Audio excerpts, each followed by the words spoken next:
Microsoft Planner is great for managing tasks, but it won't notify you automatically when something changes. In this video, I'll show you how to track new and completed tasks using Power Automate.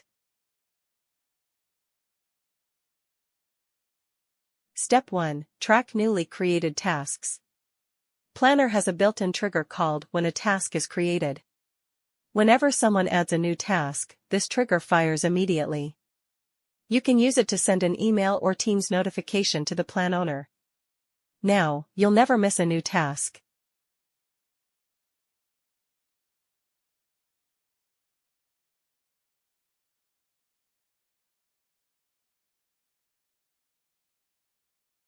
Step 2. Track completed tasks. Planner also has a trigger called when a task is completed. Each time someone marks a task as done, this trigger activates. You can notify stakeholders instantly about task completion.